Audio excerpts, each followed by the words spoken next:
ಶ್ರೀಮತೆ ರಾಮಾನುಜಾಯ ನಮಃ. ಹರೇ ಶ್ರೀನಿವಾಸ. ಯತಿರಾಜ ಭಕ್ತಿವಾಹಿನಿಯ ಎಲ್ಲ ವೀಕ್ಷಕರಿಗೆ ಸಂಕ್ರಾಂತಿ ಹಬ್ಬದ ಶುಭಾಶಯಗಳು. ಈಗ ನಾವು ಸಂಪಿಗೆ ರಸ್ತೆಯ ಸಂಕ್ರಾಂತಿ ಸಂಭ್ರಮವನ್ನು ವೀಕ್ಷಿಸೋಣ.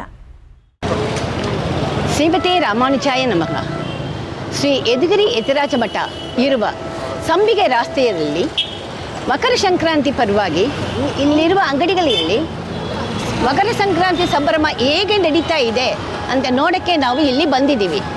ಈಗ ನೀವು ಸೇರಿಕೊಂಡು ಅದನ್ನು ನೋಡೋಣ ಬನ್ನಿ.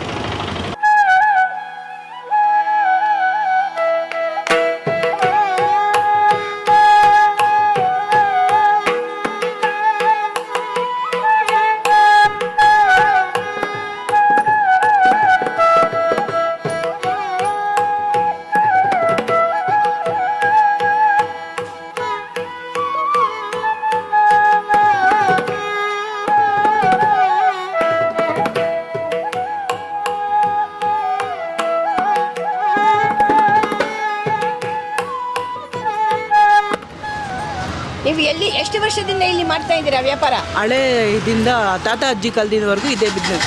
ಅವ್ರ ಕಾಲ ಆಗಿದ್ಮೇಲೆ ನೀವು ತಗೊಂಡು ಇದು ಮಾಡ್ತಾ ಇದ್ದೀರಾ? ತಾತ ಅಜ್ಜಿ ಕಾಲದಿಂದ ಮಕ್ಕಳಿಗೆ ಇದಾಗಿದೆ. ಹೌದಾ?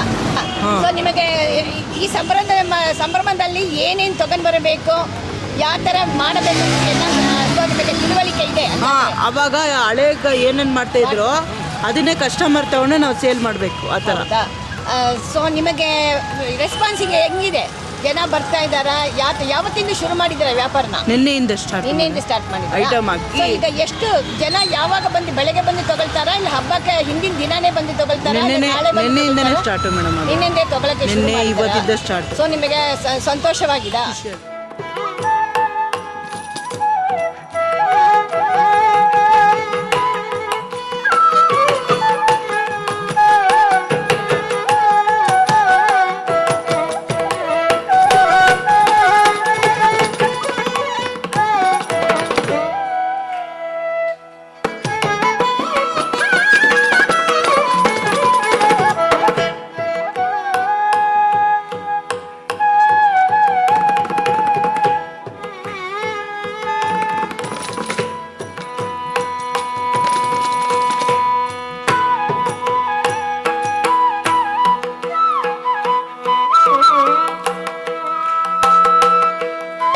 ನೀವು ಎಲ್ಲಿದ್ದ? ನೀವು ಮನೆಯಲ್ಲೇ ಮಾಡ್ಕೊಳ್ತಿದ್ರಾ, ಇಲ್ಲಾಂದ್ರೆ ನೀವೇ ರೆಡಿ ಮಾಡಿ ತಗೊಂಡ್ ಬರ್ತಾ ಇದ್ದೀರಾ? ರೆಡಿ ಮಾಡಿ ತಗೊಂಡ್ಬರೋದು. ಸೊ ಯಾವತ್ತಿಂದ ಶುರು ಮಾಡಿದಿರಾ ಇದನ್ನ?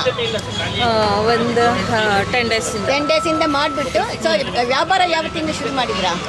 ಇಡೀ ವ್ಯಾಪಾರ, ಎಳ್ಳಿನ ವ್ಯಾಪಾರ, ಎಳ್ಳು ಬೆಳ್ಳೆ ಇದೆಲ್ಲ ಒಂದು 10-15 ದಿನದಿಂದ. ಸೊ ಹೆಂಗ್ ನಡೀತಾ ಇದೆ? ಎಲ್ಲರೂ ಜನಗಳು ಬಂದು ತಗೊಂಡು ಹೋಗ್ತಾ ಇದ್ದಾರಾ? ಸೊ ಸಂತೋಷವಾಗಿ ಹೋಗ್ತಾ ಇದ್ದಾರೆ. ಸೊ ನಿಮ್ಮ ಸಂತೋಷ. ಎಲ್ಲರಿಗೂ ಮಕರ ಸಂಕ್ರಾಂತಿ ಶುಭಾಶಯಗಳು. ಸಂಕ್ರಾಂತಿ ಹಬ್ಬದ ಬಗ್ಗೆ ಮಾತಾಡ್ಬೋದಾ? ಮಾತಾಡಿ, ಧಾರಾಳವಾಗಿ ಮಾತಾಡಿ. ಎಲ್ರಿಗೂ ಮಕರ ಸಂಕ್ರಾಂತಿ ಹಬ್ಬದ ಶುಭಾಶಯಗಳು.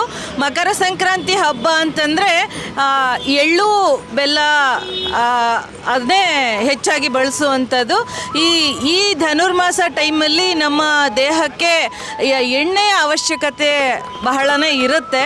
ಆದ್ದರಿಂದ ಎಣ್ಣೆಯುಕ್ತ ಪದಾರ್ಥಗಳಾದಂತಹ ಕೊಬ್ಬರಿ, ಕಡಲೆಬೀಜ, ಎಳ್ಳು ಇವನ್ನೆಲ್ಲ ಮಿಕ್ಸ್ ಮಾಡಿ ಸೇವಿಸೋದು ಒಂದು ಪದ್ಧತಿ ನಮ್ಮಲ್ಲಿ ಬಂದಿದೆ.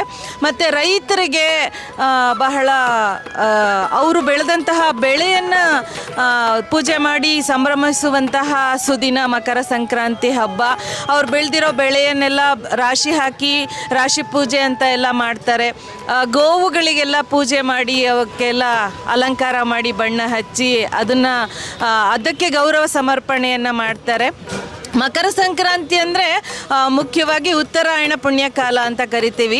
ಸೂರ್ಯ ತನ್ನ ಪಥವನ್ನು ಬದಲಿಸ್ತಾನೆ. ಇದುವರೆಗೂ ದಕ್ಷಿಣಾಭಿಮುಖವಾಗಿ ಚಲಿಸ್ತಿದ್ದಂತಹ ಸೂರ್ಯ ಉತ್ತರಾಭಿಮುಖವಾಗಿ ಚಲಿಸ್ತಾನೆ.